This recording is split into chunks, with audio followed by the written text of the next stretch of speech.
வணக்க மக்களே, welcome to TNVG Tamil audio book. நீங்க கேட்டுக்கிட்டு இருக்க நாவல் ரகசிய மாளிகை இறுதி பகுதி. நம்ம சேனலுக்கு நீங்க ஃபர்ஸ்ட் டைம் வந்திருக்கீங்கன்னா சப்ஸ்கிரைப் பட்டனை ப்ரெஸ் பண்ணி நம்ம சேனலுக்கு சப்போர்ட் பண்ணுங்க. அப்படியே இந்த வீடியோக்கு ஒரு லைக்கையும் கொடுத்துருங்க. அத்தியாயம் 21. அலறல் சத்தம் கேட்டதும் புஷ்பராஜ் ராகவன் புத்தகம் வாசிச்சுக்கிட்டு இருந்த அந்த அறையை நோக்கி ஓடினாரு. கொஞ்ச நேரத்துக்கு முன்னாடி வரைக்கும் ராகவன் அந்த அறையில படுத்துக்கிட்டு புத்தகத்தை வாசிச்சுக்கிட்டு இருந்தான். ஆனா இப்போ ராகவன் தரையில மல்லாந்து விழுந்து கிடந்தான். மோகினியும் புஷ்பராஜுக்கு பின்னாடியே தான் ஓடினா. ராகவன் மல்லாந்து கிடக்கிறத பார்த்ததும் அட கடவுளே அப்படின்னு சொல்லியபடியே ராகவனுடைய நாடிய பரிசோதிச்சு பார்த்தா.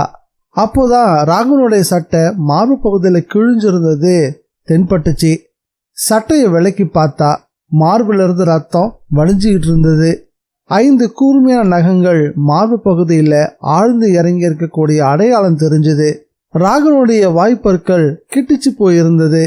மார்பு பகுதி திடீர்னு தாக்கப்பட்டதால நில குலைஞ்சு போன ராகவன் பயத்துல உயிரை விட்டுருக்கணும் அப்படின்னு தோணுச்சு. அந்த அறையோட கதவு திறந்து கிடந்துச்சு. அது பின்பக்க பகுதிக்கு செல்லக்கூடிய ஒரு வழி. அந்த கதவை திறந்து போட்டபடிதான் ராகவன் புத்தகத்தை வாசிச்சுக்கிட்டு இருந்தான். திடீர்னு பார்த்தா அவனுக்கு இப்படி ஒரு நிலைமை. புஷ்பராஜ், இந்த அடையாளம் எதனால் ஏற்பட்டுச்சுன்னு உன்னால் தெரிஞ்சுக்க முடியுதான்னு பாரு, மோகினி கிட்ட கேட்டாரு.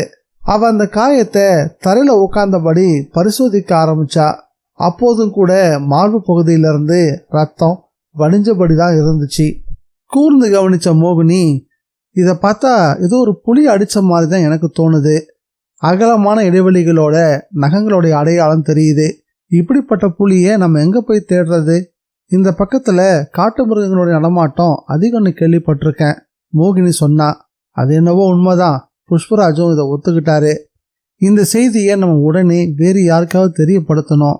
யாருக்கு, எப்படி தெரியப்படுத்துறது? புஷ்பராஜ் கேட்டபடியே யோசனையில ஆழ்ந்தாரு. மணி அப்போ 2 மணிக்கு மேல ஆகிருச்சு.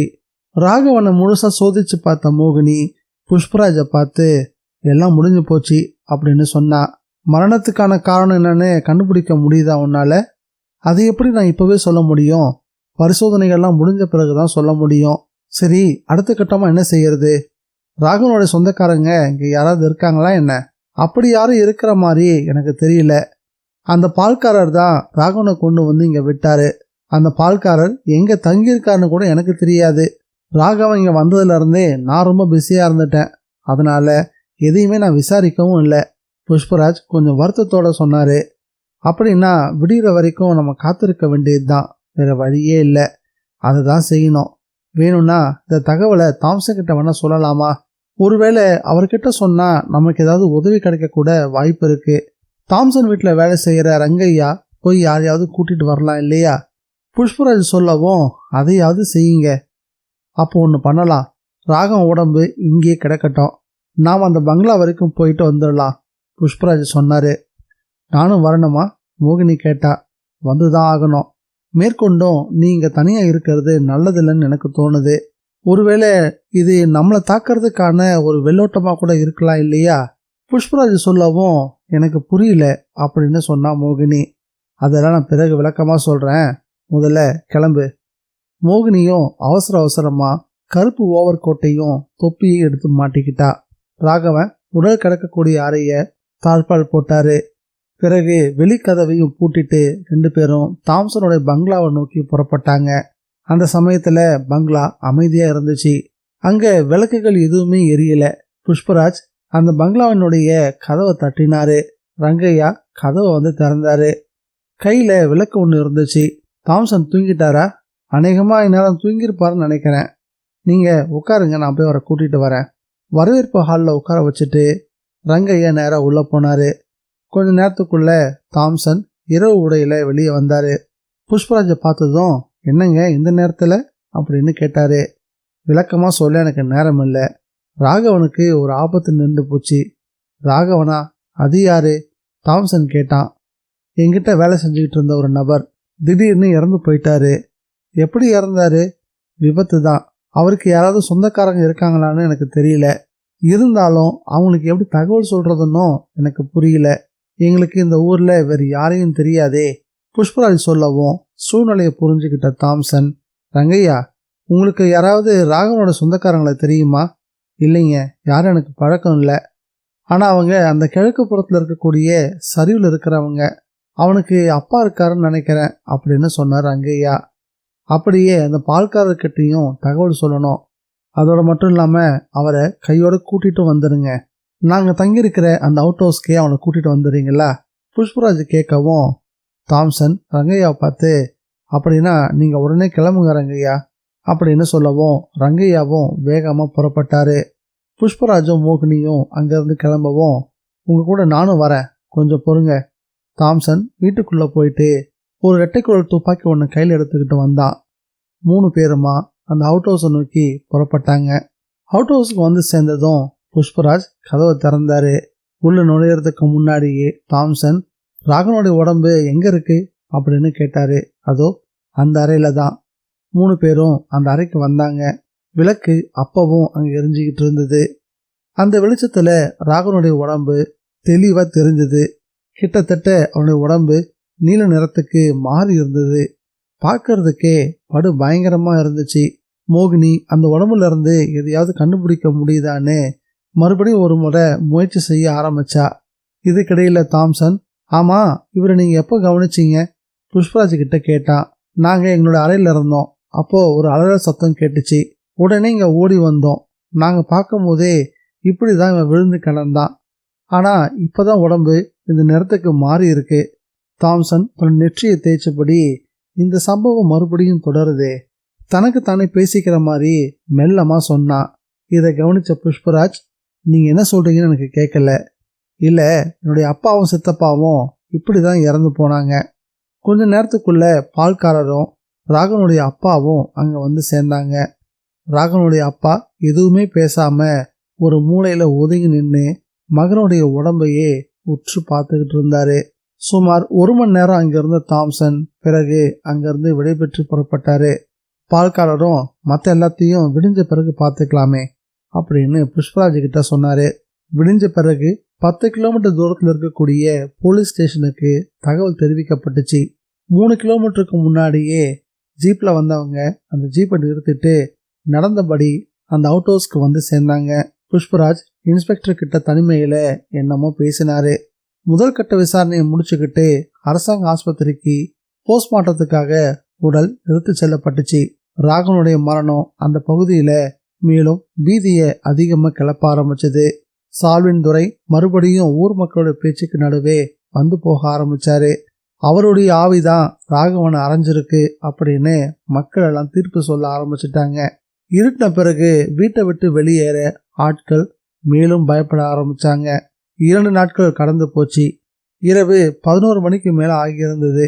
யாரோ கதவு தட்டக்கூடிய சத்தம் கேட்டதும் புஷ்பராஜ் வாசிச்சுக்கிட்டு இருந்த புத்தகத்தை மடக்கி வச்சுட்டு எழுந்தாரு. மோகினி போஸ்ட்மார்ட்டம் ரிப்போர்ட்டை கவனமா படிச்சுக்கிட்டு இருந்தா. புஷ்பராஜ் கதவை திறந்தாரு. எதிரில் டேவிட் ரொம்பவும் குழப்பத்தில் இருந்தாரு. பார்க்கும் போதே புஷ்பராஜ் இதை கண்டுபிடிச்சிட்டாரு. என்ன மிஸ்டர் டேவிட், என்னாச்சு அப்படின்னு கேட்டாரு. ஜீனாவை காணோம். அவருடைய குரல்ல ஒரு விதமான பதற்றம் வெளிப்பட்டுச்சு. உண்மையாவா? எப்பத்துல இருந்து காணோம்? 1/2 மணி நேரத்துக்கு முன்னாடி கூட எதையோ வாசிச்சுக்கிட்டு இருந்தா. நான் அவளை பார்த்தேன். இப்போ எதாச்சியே எட்டி பார்த்தப்போ அறைக்குள்ள அவளை காணோம். ராத்திரில உங்க பொண்ணுக்கு வாக்கிங் போற பழக்கம் உண்டா என்ன? புஷ்பராஜ் கேட்டாரு. அவர் அப்படி கேட்டதுக்கும் ஒரு காரணம் இருந்துச்சு.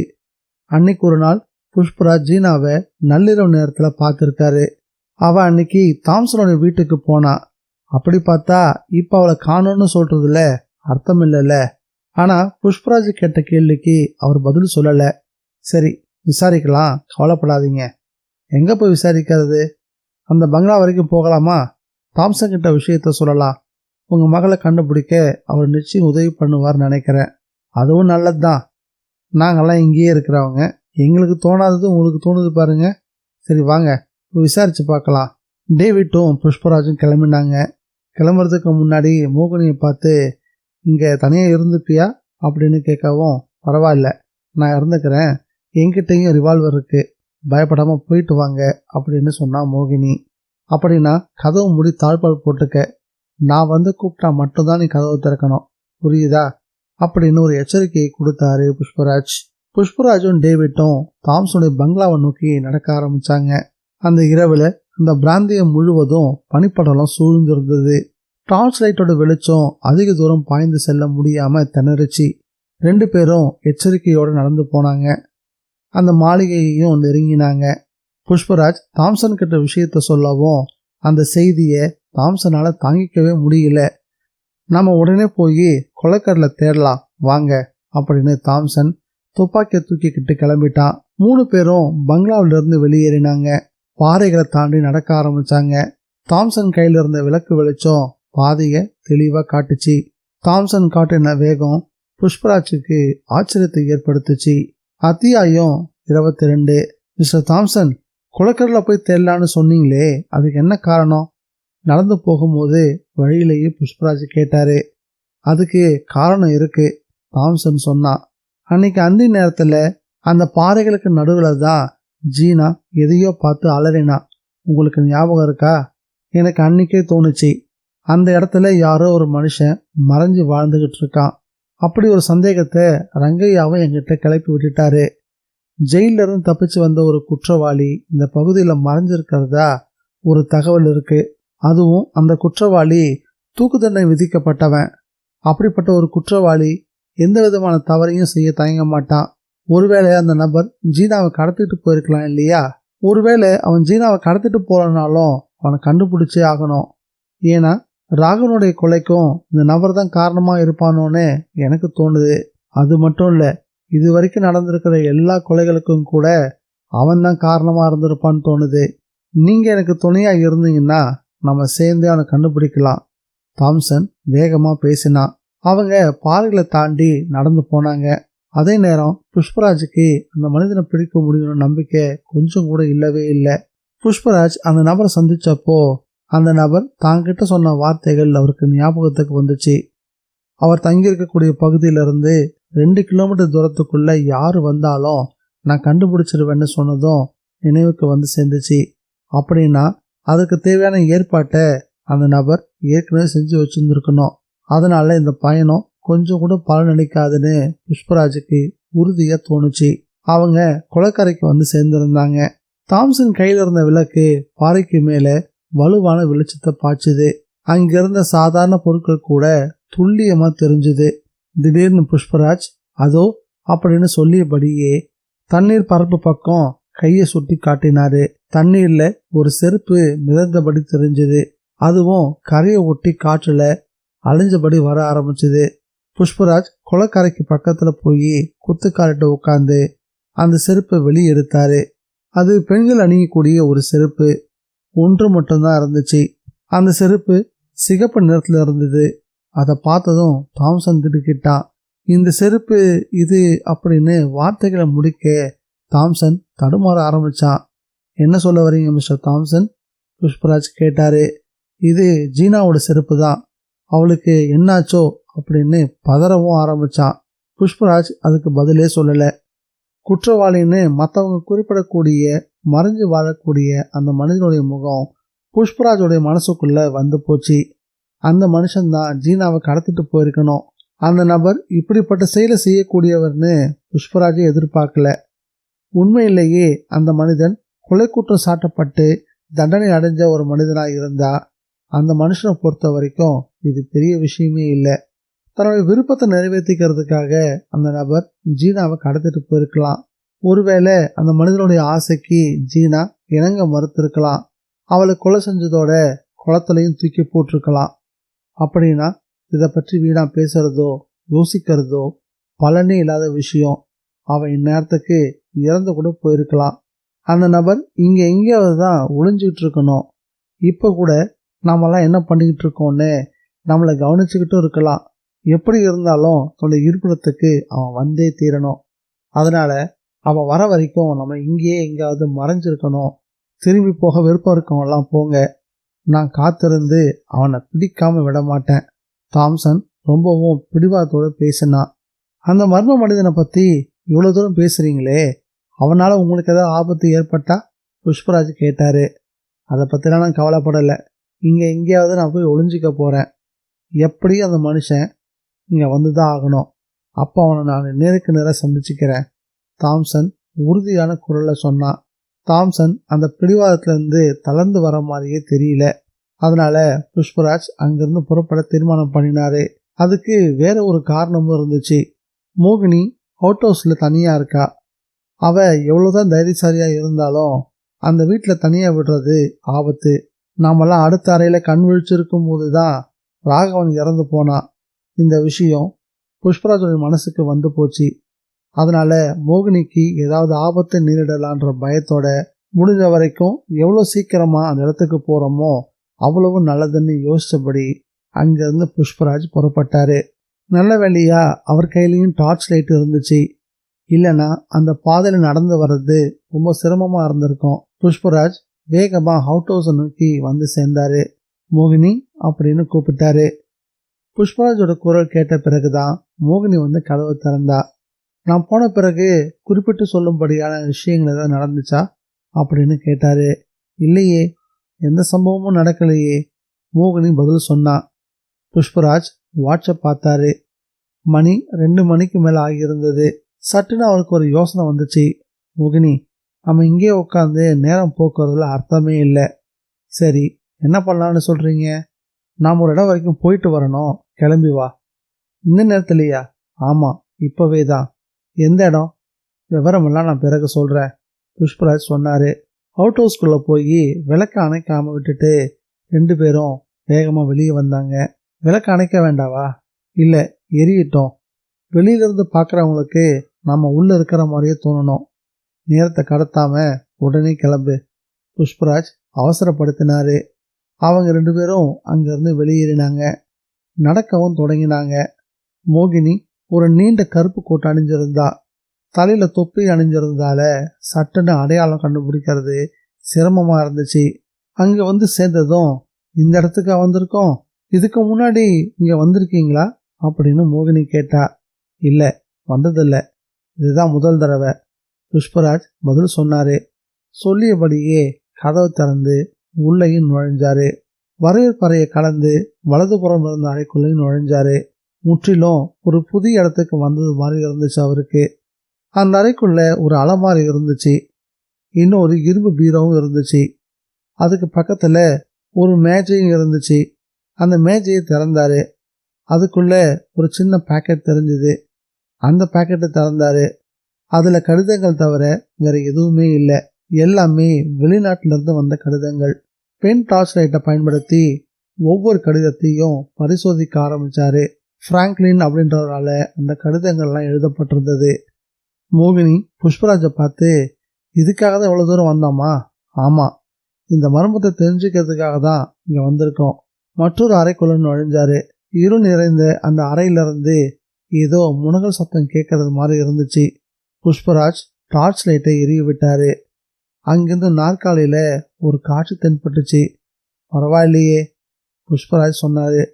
என்ன இதெல்லாம்? மோகினி கேட்டா. எல்லாத்தையும் விவரமா சொல்றேன். நான் இப்ப எதை சொன்னாலும் யாரும் நம்ப போறதில்ல. ஏன்னா இதுக்கு பின்னணியில் இருக்கக்கூடிய எதுவும் உங்களுக்கு தெரியாது. ஒரு பயங்கரமான மர்மத்தோட சுருள் அவிழ போகுது. வா, புஷ்பராஜ் மோகினி அழைச்சாரு. அவங்க வேறொரு பாதை வழியா அவுட் ஹவுஸை நோக்கி வந்து சேர்ந்தாங்க. அந்த கடிதங்கள் அவ்வளோ முக்கியமானதா என்ன? கடிதங்களை பார்த்த மோகினி கேட்டா. இப்படி ஒரு ஆதாரம் என் கைக்கு கிடைக்கும்னு கனவுல கூட நினைச்சு பார்த்ததில்ல. இதை வச்சுக்கிட்டு தான் நம்ம மேற்கொண்டு விசாரணையவே ஆரம்பிக்கணும். இதெல்லாம் அங்க இருக்குன்னு உங்களுக்கு எப்படி தெரியும்? எல்லாம் ஒரு யூகம்தான். நல்ல வேலையா என்னோட யூகம் தவறா போகல. புஷ்பராஜ் ஒவ்வொரு கடிதத்தையும் திரும்ப திரும்ப சோதனை செஞ்சாரு. பொழுது விடிஞ்சுது. புஷ்பராஜ் தாம்சனை தேடி போனாரு. அங்க ஜீனாவோடைய அப்பாவும் இருந்தாரு. ஜீனாவை பத்தி ஏதாவது தகவல் தெரிஞ்சுதா? புஷ்பராஜ் அவங்கள பார்த்து கேட்டாரு.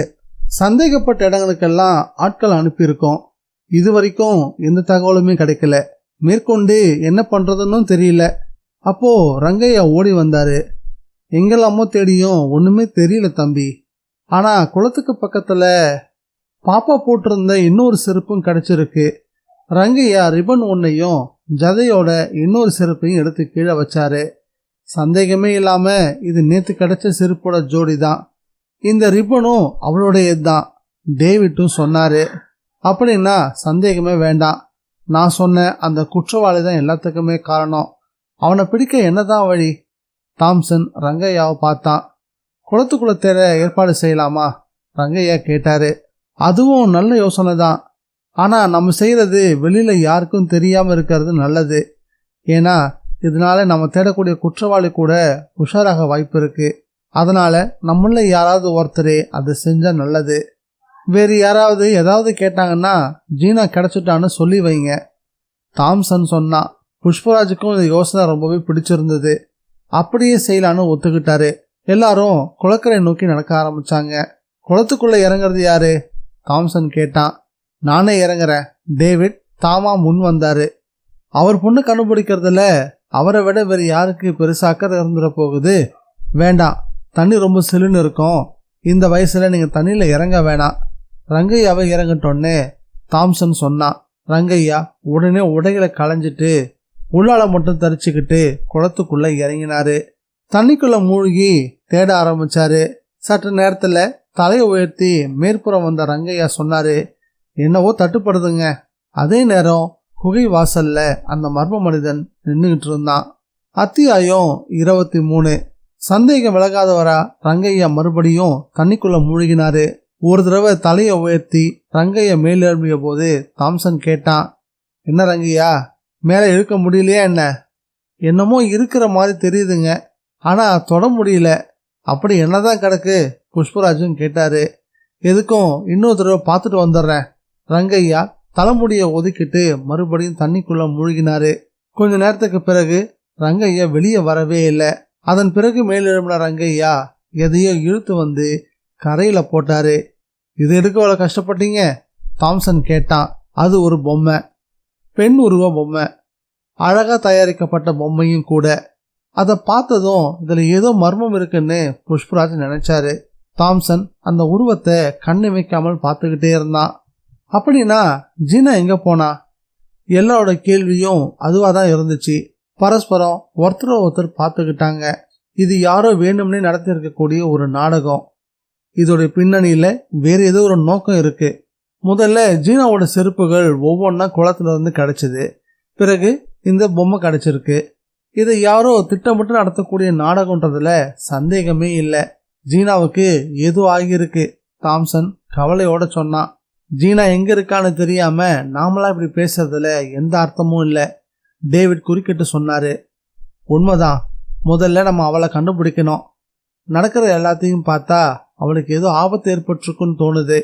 தற்காலிகமா அந்த இடத்தினுடைய பரிசோதனையை முடிச்சுக்கிட்டு எல்லாரும் அங்கிருந்து கிளம்பினாங்க. டேவிட் யார்கிட்டையும் எதுவும் பேசாம அவர் பாட்டுக்கு நடந்துகிட்டு இருந்தாரு. மற்றவங்களோட யோசனைக்கோ ஆறுதலுக்கோ அவர் காது கொடுக்கிற மாதிரியே தெரியல. ஆனா அவருடைய முகத்துல கடுமையான துயரம் மட்டும் அதிகமா தெரிஞ்சது. ஒருவேளை இதுக்கெல்லாம் காரணம் நான் தான்னு அவர் நினைக்கிறாரோ என்னவோ. தாம்சன் முகத்தை தொடச்சபடி பேசினா. தாம்சன், உங்க மேல குற்றம் சாட்ட அப்படி என்னதான் இருக்கு? புஷ்பராஜ் கேட்டாரு. அதுக்கு காரணமும் இருக்கு. அவ வீட்டுல இருந்து புறப்படுறதே என்ன பாக்கிறதுக்காக தான். அப்படி அவ வரும்போது அவளுக்கு ஏதாவது ஆபத்து ஏற்பட்டிருக்கலாம் நினைக்கலாம். இந்த நிலைமையில என்ன செய்யறதுன்னு எனக்கு ஒன்றும் புரியல. தாம்சன் கலங்கியபடி பேசினான். புஷ்பராஜ் அவனை தேற்றி பங்களாவுக்கு அழைச்சிட்டு வந்தாரு. பங்களாவை நெருங்கும் போதே கதவு திறந்து கிடந்துச்சு. வீட்டுக்குள்ள நுழைஞ்ச தாம்சன் வரவேற்பு ஹாலை தாண்டி படுக்கை அறைக்கு வந்தான். அங்க எதையோ தேடினவன் இன்னொரு அறைக்கும் போனான். அங்கிருந்த அலமாரிகள் எல்லாத்தையும் திறந்து பார்த்தான். அதுல அடுக்கி வைக்கப்பட்டிருந்த எல்லாத்தையும் கீழே இழுத்து போட ஆரம்பிச்சான். பிறகு வியர்த்து களைச்சு போய் வெளியே வந்தான். அவனை பார்த்ததும் புஷ்பராஜ், ஏன் இன்னும் மாதிரி இருக்கீங்க, என்னாச்சுன்னு சொல்லுங்க தாம்சன். முக்கியமான தஸ்தாவேஜுகள்லாம் கொஞ்சம் காணாம போயிருக்கு. நான் இங்கிருந்து கிளம்பின பிறகு யாரோ வீட்டுக்குள்ள நுழைஞ்சி அது எல்லாத்தையும் எடுத்துட்டு போயிருக்காங்க. மொத்த சொத்துக்கான டாக்குமெண்ட்டுகள், ஆதாரங்கள் எல்லாமே காணாம போயிருக்கு. தாம்சன் குழப்பத்திலிருந்து விலகாதவனா பதில சொன்னான். தாம்சன் கிட்ட என்ன பதில் சொல்றதுன்னு அவருக்கு தெரியல. உண்மையில இதோட பின்னணி ரொம்ப விசித்திரமா இருந்துச்சு. ஜீனாவையும் காணோம். அவளை தேடி போகும்போது முக்கியமான தஸ்தாவேஜுகள்லாம் காணாம போயிருக்கு. எல்லாமே திட்டமிட்டு மேற்கொள்ளப்பட்டதுன்னு தெளிவா புரியுது. இப்படியெல்லாம் செய்யக்கூடியவங்க யாரு? இப்படி செய்யறதுனால அவங்களுக்கு என்ன லாபம் ஏற்படும்? தாம்சன் ரொம்பவே குழம்பி போனான். அந்த சமயம் பார்த்து, அப்போ நானும் கிளம்பட்டுமா? புஷ்பராஜ் கேட்டாரு. என்ன, நீங்களும் கிளம்புறீங்களா அப்படின்னு விரக்தியோட சொன்னான் தாம்சன். வேற என்ன பண்றது? சரி சரி புறப்படுங்க. நீங்க இதுக்கு மேல என்ன செய்ய முடியும்? இது வரைக்கும் எனக்கு உதவி பண்ணதுக்கு நான் ரொம்பவும் கடமைப்பட்டிருக்கேன். கிட்டத்தட்ட இப்போ நான் எல்லாத்தையும் இழந்துட்ட மாதிரி தான் எனக்கு தோணுது. ஜீனாவையும் காணோம். நான் ரொம்பவும் பத்திரமா வச்சிருந்த ஃபார்முலாவும் இப்போ காணாமல் போயிருக்கு. அந்த ஃபார்முலா எதை பற்றினதுன்னா, எப்படி மண்ணிலிருந்து தங்கத்தை சுலபமாக பிரிச்செடுக்க முடியுன்றதுக்கான ஃபார்முலா தான் அது. அதுக்கே நீங்கள் கவலைப்படுறீங்க? அதுதான் உங்களுக்கே தெரியுமே. புஷ்பராஜ் கேட்டாரு. வாஸ்தவம் தான், எனக்கு தெரியும் தான். இருந்தாலும் அந்த ரகசியம் வேறொருத்தர் கைக்கு கிடைச்சிட்டா என்ன ஆகும்னு யோசிச்சு பாருங்க. இங்க இருக்கக்கூடிய 2000 ஏக்கர்ல எங்க என்ன நடக்குதுன்னு எப்படி தெரிஞ்சுக்க முடியும்? அது சாத்தியமே இல்லை. எனக்கு தெரிஞ்சு இந்த மண்ணில் ஏராளமான தங்கம் இருக்கு. அதுக்காக நான் போட்டு வச்சிருந்த திட்டம் மொத்தமும் இப்போ காணாம போச்சே. அதனால தான் பயப்படுறேன். தாம்சன் பேசினான். கவலைப்படாதீங்க, நாம் சீக்கிரமே இதுக்கெல்லாம் ஒரு பரிகாரம் பண்ணலாம். புஷ்பராஜ் ஆறுதலும் சொன்னாரு. அந்த மர்ம மனுஷனை முதல்ல கண்டுபிடிக்கணும். அவன் தான் நடக்கிற எல்லாத்துக்கும் காரணம்னு எனக்கு தோணுது. நீங்க பார்த்துக்கிட்டே இருங்க. இன்னைக்கு ராத்திரிக்குள்ள அவன் என்னோட துப்பாக்கிக்கு பலியாகி இருப்பான். சரி, நீங்க புறப்படுங்க. நான் அவனை கவனிச்சுக்கிறேன். இது வரைக்கும் அவனால இந்த குடும்பத்துக்கு ஏற்பட்ட எல்லா கஷ்டங்களும் இன்னியோட முடியட்டும். ஒரு நல்ல முடிவு பிறக்கட்டும். தாம்சன் ஒரு தீர்மானத்துக்கு வந்தது போல படு வேகமா பேசினான். புஷ்பராஜ் இதெல்லாத்தையும் கேட்டுட்டு அங்கிருந்து கிளம்பினாரு. ஜீனாவை பத்தி ஏதாவது தகவல் தெரிஞ்சுதா? வீட்டுக்குள்ள நுழைஞ்சதுமே மோகினி கேட்டா. எதுவும் தெரியல. குளத்துல தேடும்போது ஒரு பொம்மை கிடைச்சது. அதுக்கு முன்னாடி 2 தவணையா அவளுடைய 2 செருப்பும் கிடைச்சது. யார் இப்படி செஞ்சிருப்பாங்க? யாருக்கு தெரியும்? ஆனா அதை கண்டுபிடிக்க வேண்டியது நம்முடைய வேலை. கண்டுபிடிக்காமலா போக போறோம்? புஷ்பராஜ் சிரிச்சபடி கேட்டாரு. இது சிக்கல்கள் நிறைஞ்ச ஒரு கேஸா எனக்கு தோணுது, மோகினி சொன்னா. அதுக்காக நாம் இதுல இருந்து பின்வாங்க முடியுமா என்ன? அவங்க 2 பேரும் பேசிட்டு இருக்கும் போதே டேவிட் அங்க வந்தாரு. வந்தவரு ரொம்ப சோர்வா காணப்பட்டாரு. என்னங்க மிஸ்டர் டேவிட், ஏதாவது தகவல் உண்டா என்ன? புஷ்பராஜ் கேட்டாரு. என் மகளை பத்தி எங்கெல்லாமோ விசாரிச்சேன். உருப்படியா எதுவுமே தெரியல. அவருடைய குரல் ரொம்பவும் துயரத்துல இருந்துச்சு. அவ எங்க இருப்பான்னு உங்களால ஏதாவது யூகம் செய்ய முடியுதா? புஷ்பராஜ் கொக்கி போட்டாரு. இப்போ என்னால எதையும் தெளிவா சொல்லவோ யோசிக்கவோ முடியல. அவ எப்படியும் அந்த தாம்சன் கூட தான் பங்களால இருப்பான்னு ரொம்ப நம்பிக்கையோட இருந்தேன் தெரியுங்களா? தாம்சன் வீட்டில தான் அவ இருக்கணும்னு நீங்க நினைச்சதுக்கு ஏதாவது காரணம் இருக்கா என்ன? 2 பேரும் ஒருத்தர் அந்த அளவுக்கு விரும்புறாங்க. அதனாலதான், டேவிட் சொன்னாரு. உங்களுக்கு எப்படி அவ்வளவு உறுதியா தெரியும்? 2 பேரும் இதை பத்தி உங்ககிட்ட ஏதாவது பேசியிருக்காங்களா என்ன? புஷ்பராஜ் கேட்டாரு. எதுவும் சொல்லல, நானா யூகம் பண்ணினேன். 2 பேருமே சின்ன வயசுல இருந்து ஒன்னா வளர்ந்தவங்க. அப்படின்னா நீங்க தாம்சன் மேல சந்தேகப்பட வாய்ப்பே இல்லை. என்ன, நான் சொல்றது சரிதானே? தாம்சன் மேல எனக்கு சந்தேகம்னு நான் சொல்லவே இல்லையே. நான் சொல்ல வர்றது என்னன்னா, அவ தாம்சனை தேடி போகும்போது ஏதாவது ஆபத்துல சிக்கி இருக்கலாம். நீங்க சொல்ற மாதிரி நடக்க வாய்ப்பு இருக்கு. இந்த சூழ்நிலையில நீங்க வேற யாராவது சந்தேகப்படுறீங்களா? ஆமா, ஒருத்தன் இருக்கான், ஒரே ஒருத்தன். அவன்தான் அந்த கொலைகார பாவி. யார் அது? ஒரு தடவை அந்த குளத்துக்கிட்ட அவ யாரையோ பார்த்து பயந்தான்னு சொன்னான்ல, அவன்தான் என் மகளை கடத்திட்டு போயிருக்கணும். அவனை போய் நான் எங்கன்னு தேடுவேன்? அவன் ஒரு கொலைகாரன். ஒரு கொள்ளைக்காரங்கிட்ட கூட நம்ம நேரடியா மோதலாம். ஆனா கொலைக்காரங்கிட்ட மோத முடியுமா என்ன? அவன் எதையும் செய்ய தயங்க மாட்டானே. சரி, அவளை கண்டுபிடிக்க ஏதாவது திட்டம் வச்சிருக்கீங்களா? என்கிட்ட எந்த திட்டமும் இல்லை. ஆனா ஒரு விஷயம் மட்டும் உறுதியா சொல்றேன். என் மகளை எப்படியாவது கண்டுபிடிக்கணும். அவ கிடைக்கலன்னா நான் உயிரோட வாழ்றதுல அர்த்தமே இல்லை. இடறிய குரல்ல டேவிட் பேசினாரு. கவலைப்படாதீங்க, நாம அவசரப்பட்டு எந்த முடிவுக்கும் வர வேண்டாம். நிதானமா யோசிச்சு என்ன பண்ண முடியும்னு பார்க்கலாம். இந்த விஷயத்துல நான் முழுக்க உங்களுக்கு உதவ தயாரா இருக்கேன் மிஸ்டர் டேவிட். புஷ்பராஜ் அவனுக்கு ஆறுதல் சொன்னாரு. டேவிட் விடை பெற்று அங்கிருந்து கிளம்பினாரு. அவர் அங்கிருந்து போன பிறகு, உங்க அடுத்த திட்டம் தான் என்ன? மோகினி கேட்டா.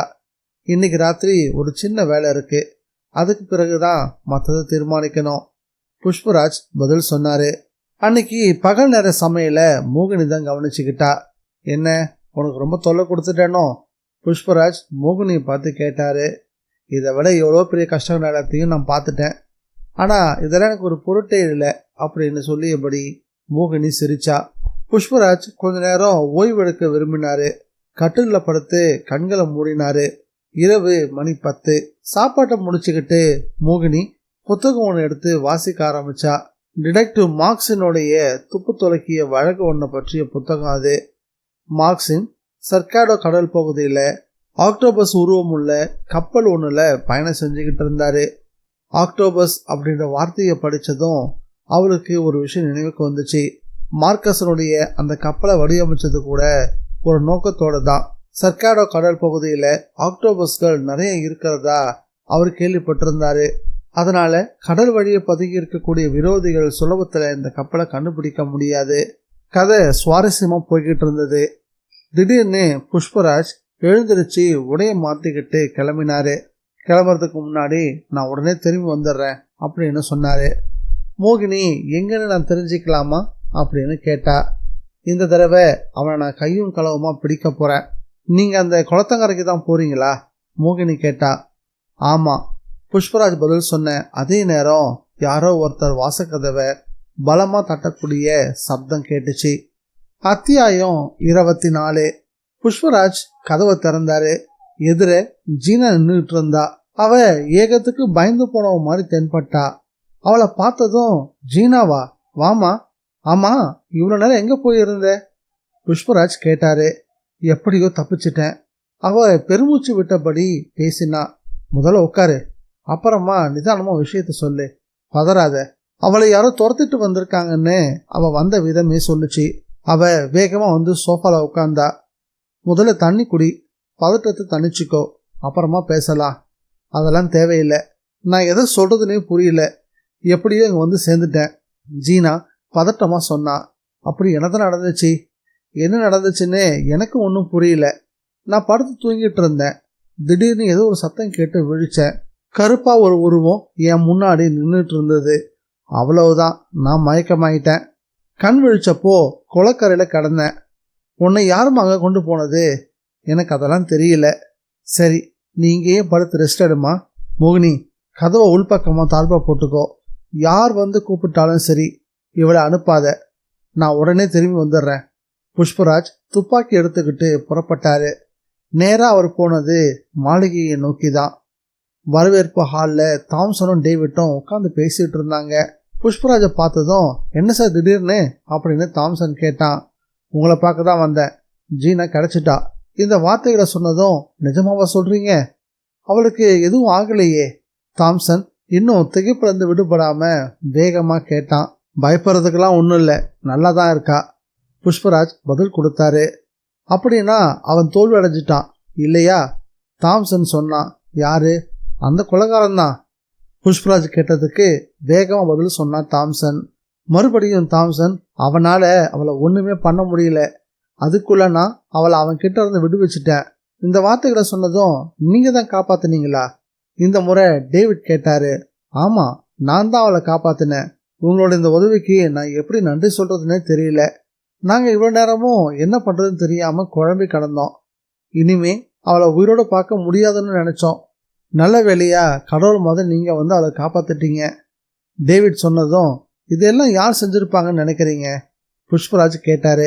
உறுதியை எதையும் சொல்ல முடியாது, ஆனா அந்த கொலைகார பாவி தான் இப்படி செஞ்சிருப்பான். அவன் மேல மட்டும்தான் நான் சந்தேகப்படுறேன்.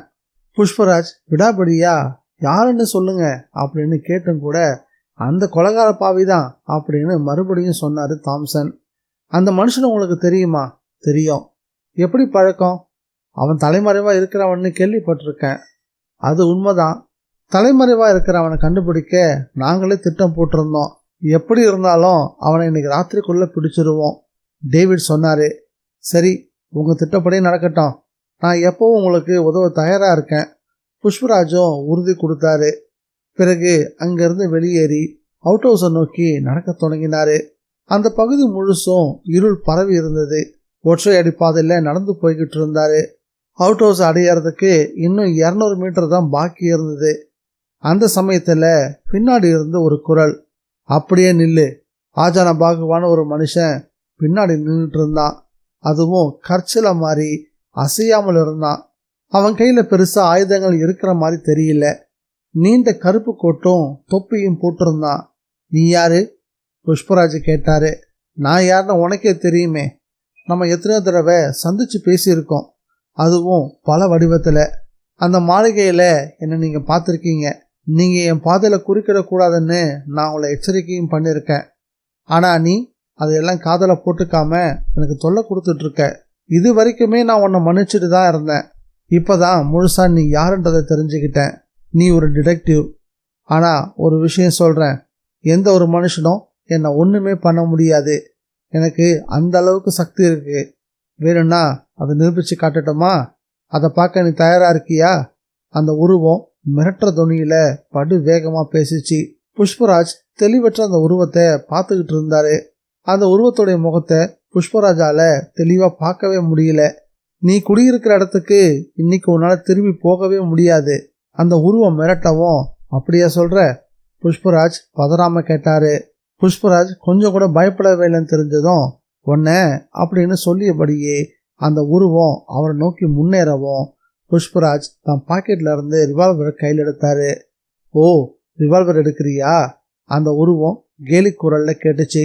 ஆமா, குதிரையை மட்டும் இழுத்தன்னா இதுக்குள்ள இருந்து புல்லட் சீறி பாயும் செய்யும். பரிசோதனை பண்ணி பாரு. அந்த உருவம் பயமே இல்லாம பேசிச்சு. இதை கேட்டதும் புஷ்பராஜுக்கு சிரிப்பு தான் வந்துச்சு. ரிவால்வரை கையில பிடிச்சபடி அவர் நிதானமா முன்னேறினாரு. அடுத்த வினாடியில அந்த உருவத்தினுடைய இடது கால் உயர்வதை புஷ்பராஜ் கவனிச்சாரு. சட்டன்னு விலகி ட்ரிகரை இழுக்காம விட்டாரு. அந்த உருவம் குப்பரை போய் விழுந்துச்சு. அதே நிமிடத்துல புஷ்பராஜோட இடது கால் அந்த உருவத்தினுடைய முதுகுல அழுத்தமா பதிஞ்சுது. அந்த உருவம் அதை கொஞ்சமும் எதிர்பார்க்கல. எழுந்துரு, புஷ்பராஜ் கட்டளையிடக்கூடிய குரல்ல சொன்னாரு. அதே சமயம் பின்னாடி இருந்து மறுபடியும் அசையாத அப்படின்னு இன்னொரு குரல் கேட்டுச்சு. புஷ்பராஜ் காலை எடுத்தபடி திரும்பி பார்த்தாரு. ரிவால்வரை குறி வச்சபடி இப்போ இன்னொரு மனுஷன் புஷ்பராஜுக்கு பின்னாடி நின்றுட்டு இருந்தான். அந்த சூழ்நிலையில அவனுடைய கட்டளைக்கு அடிபணியதை தவிர புஷ்பராஜுக்கு வேற வழியே இல்லை. அதே சமயம் விழுந்து கிடந்த அந்த உருவம் எழுந்துச்சு. புஷ்பராஜ் அசைவே இல்லாம நின்றுட்டு இருக்கும் போது அந்த 2 உருவங்களும் விரைவா நடந்து அவர் கண்ணை விட்டு மறைஞ்சது. அவர் கண்ணில இருந்து மறைஞ்ச அதே நேரம் மோகினி, ஜீனாவோட ஞாபகம் அவருக்குள்ள வர ஆரம்பிச்சது. புஷ்பராஜ் வேகமா அவுட் ஹவுஸை நோக்கி ஓடினாரு. நல்ல வேலையா அவனுக்கு எந்த விதமான ஆபத்தும் ஏற்படல. புஷ்பராஜ் குரல் கேட்டதும் மோகினி வந்து கதவை திறந்தா. அவர் முகத்தை பார்த்துட்டு, ஏன் என்னவோ மாதிரி இருக்கீங்க? மோகினி கேட்டா.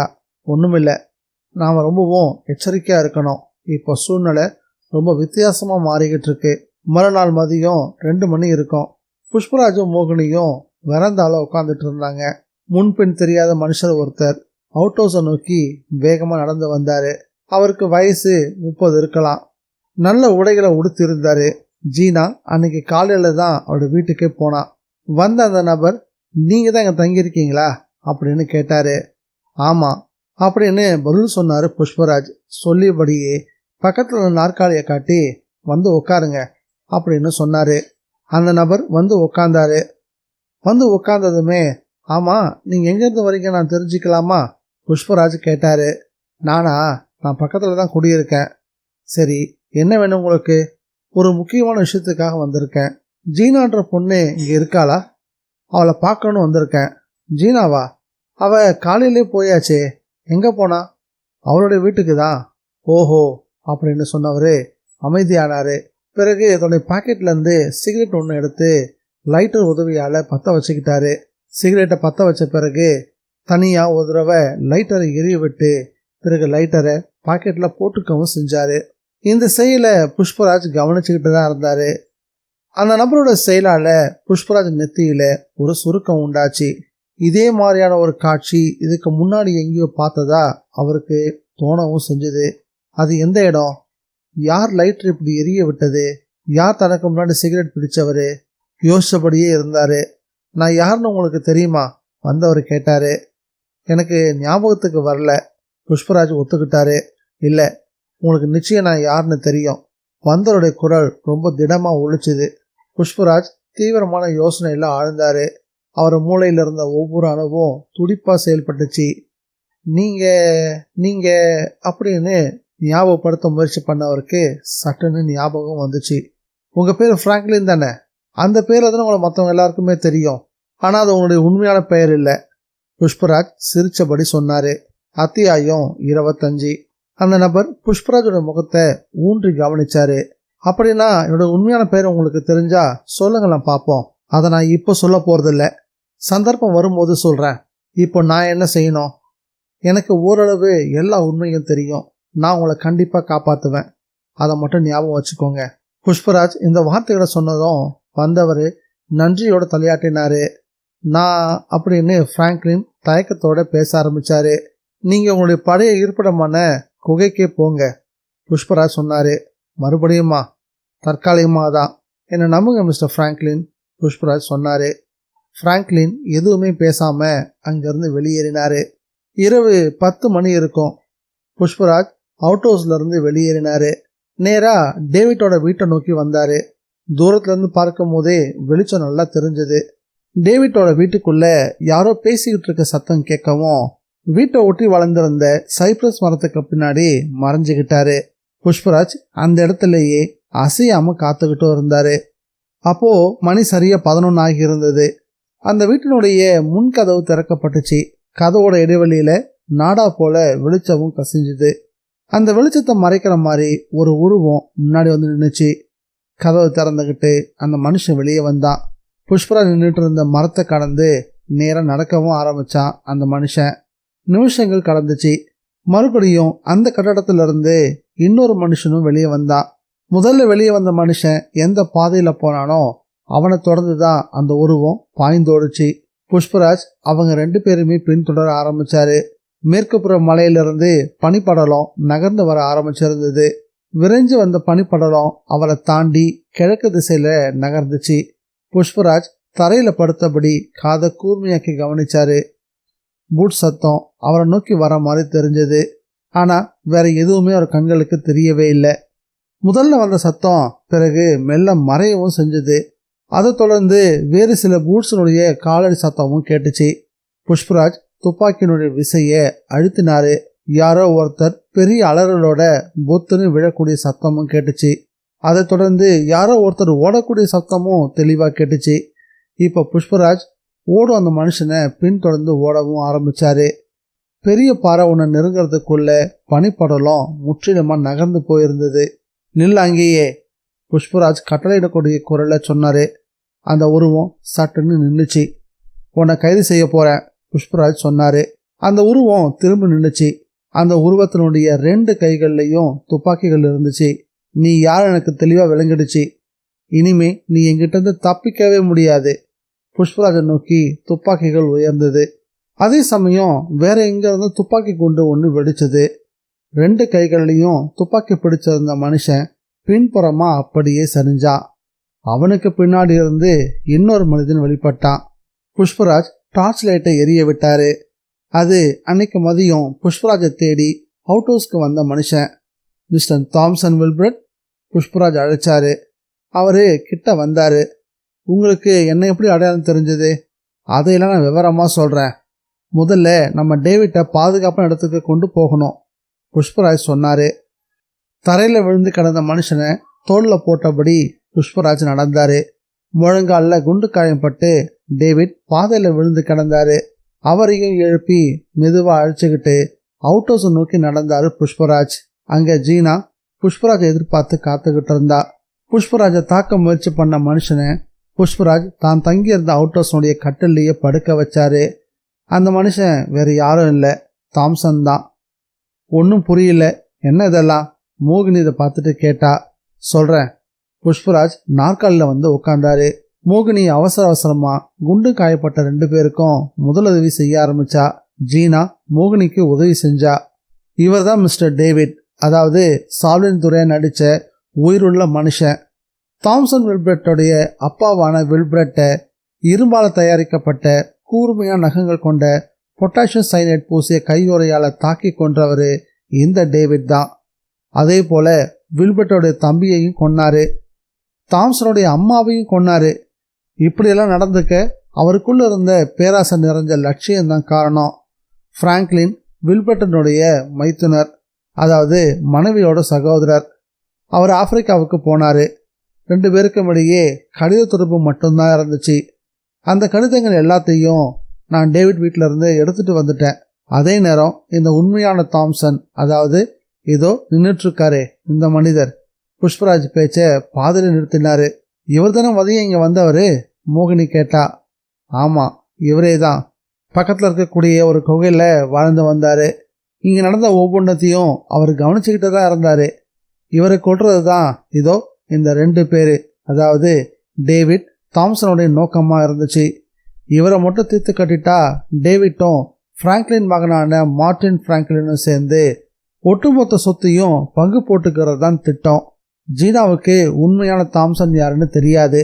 அதனால தான் அவ கபட வேடதாரியான இதோ தாம்சன் அழைக்கப்பட்ட இந்த மார்ட்டினை காதலிச்சா. அதே சமயம் உண்மையான தாம்சன் இந்த மார்ட்டினை கொல்ல திட்டம் தீட்டினார்ன்றதும் மறுக்கிறதுக்கு இடமே இல்லை. புஷ்பராஜ் உண்மையான தாம்சனை பார்த்தாரு. இதை கவனிச்ச உண்மையான தாம்சன், இல்லை மிஸ்டர் புஷ்பராஜ், நீங்கள் தப்பாக புரிஞ்சுக்கிட்டீங்க. உங்களுக்கு ஆபத்து நேராக போகுதுன்னு தெரிஞ்ச பிறகுதான் நான் இவனை துப்பாக்கியால சுட்டேன், தாம்சன் வில்பர்ட் சொன்னார். நீங்கள் என்னைக்கு இந்த ஊருக்கு வந்து சேர்ந்தீங்க? எதுக்காக அந்த குகையில் தலைமறைவாக வாழ்ந்து வந்தீங்க? இதோ இந்த கபட வேடதாரியான மார்ட்டின் அமெரிக்காவிலேருந்து புறப்பட்டான்னு தகவல் எனக்கு தெரிஞ்சது. உடனே நானும் அங்கேருந்து கிளம்பிட்டேன். வந்த பிறகு சூழ்நிலை சரியில்லாதால தற்சமயம் வரைக்கும் உன்னுடைய கண்களுக்கு படாமல் ஒதுங்கி இருந்தேன். அதே சமயம் இவங்களை கண்காணிக்கிறதுக்கு என்ன வழின்னு யோசித்தேன். குகை தான் அதுக்கு சரியான இடமா எனக்கு பட்டுச்சு. அதனால் அங்கே போய் தங்கிட்டேன். நீங்கள் சொல்கிறதெல்லாம் உண்மையாகவே இருக்கட்டும் மிஸ்டர் தாம்சன் வில்பர்ட். ஒரு மிச்ச கதையையும் சொல்லிடுறேன், புஷ்பராஜ் தொடர்ந்து பேசினாரு. டேவிட் எத்தனையோ கொலைகளை செஞ்சிருக்காரு. அதுக்கெல்லாம் ஒரே ஒரு நோக்கம்தான், அதாவது வாரிசே இல்லாமல் போகக்கூடிய ஒட்டுமொத்த சொத்தையும் கைப்பற்றுவது தான் அவங்களுடைய திட்டம். டேவிட்டும் அவர் பொண்ணு ஜீனாவை சேர்ந்து அந்த பங்களாவில் எத்தனையோ இந்திர ஜாலங்களை நடத்தியிருக்காங்க. டேவிட் சாலின் துறையோட ஆவியா நடிச்சாரு. அந்த மாளிகைக்கு வரவங்களை பயமுறுத்துறது தான் ஜீனாவினுடைய பணி. பதப்படுத்தப்பட்ட எலியோட உடலுக்குள்ள எலக்ட்ரானிக்ஸ் கருவிகளை பொருத்தி பேட்டரியால் அதை இயக்க செஞ்சாங்க. சில சமயம் எலி இறந்தது போலவும் சில சமயம் உயிரோடு இருக்கிற மாதிரியும் பதப்படுத்தப்பட்ட எலி செயல்பட்டுச்சு. அதனால அவர் என்ன நோக்கத்துக்காக இதெல்லாம் செஞ்சாரோ அதை இந்த ஊரும் நம்ப தொடங்கிருச்சு. உடனே அவரும் ரொம்ப உற்சாகமாயிட்டாரு. ராகவனை கொன்னதும் டேவிட் தான். நாம யாருன்றது தெரிஞ்சுக்கிட்ட டேவிட் நம்மளை பயமுறுத்தி இங்கிருந்து விரட்டுறதுக்காக ராகவனையும் தன்னுடைய வழக்கமான பாணியில கொன்னாரு. ஃபெரேரோவை கொலை செஞ்சவரும் டேவிட் தான். டேவிட் வீட்டில இருந்து நான் கைப்பற்றிய கடிதங்கள் இதுக்கெல்லாம் ஆதாரமா இருக்கு, புஷ்பராஜ் சொன்னாரு. மறுநாள் காலையில போலீஸ் வேன் ஒன்று மலைச்சரிவுக்கு வந்துச்சு. ஊர்ல இருந்த ஒட்டுமொத்த மக்களும் அந்த அவுட் ஹவுஸ் முன்னாடி தான் கூடியிருந்தாங்க. புஷ்பராஜ் போலீஸ்கிட்ட எல்லா உண்மைகளையும் விளக்கி சொன்னாரு. பல கொலைகள் பண்ண டேவிட்டையும் மார்ட்டினையும் போலீசார் கைவிலங்கிட்டு அழைச்சிட்டு போனாங்க. ஜீனா உண்மையான தாம்சனை அப்போதான் அடையாளம் தெரிஞ்சுக்கிட்டா. அன்னைக்கு எதுக்காக அப்படி என்ன பயமுறுத்துறீங்க? ஜீனா கேட்டா. நானா பயமுறுத்தினேன்? நீ போட்ட சத்தத்துல நான் தான் பயந்து ஓடினேன், சிரித்தபடி தாம்சன் சொன்னாரு. அவருடைய கண்களை உற்று பார்த்தா. புஷ்பராஜும் மோகினியும் அவங்ககிட்ட இருந்து விடை பெற்றுக்கிட்டு அங்கிருந்து புறப்பட்டாங்க. பயங்கரம் நிறைஞ்ச அந்த ரகசிய மாளிகை அப்பவும் அசைவில்லாம அமைதியாக தான் இருந்துச்சு. தாம்சனும் ஜீனாவும் அதை நோக்கி நடந்து போறத புஷ்பராஜும் மோகினியும் பார்த்தபடி அங்கிருந்து கிளம்பினாங்க. இந்த நாவல் உங்களுக்கு பிடிச்சிருக்கா இல்லையான்றத மறக்காம கமெண்ட்ல பதிவு பண்ணுங்க.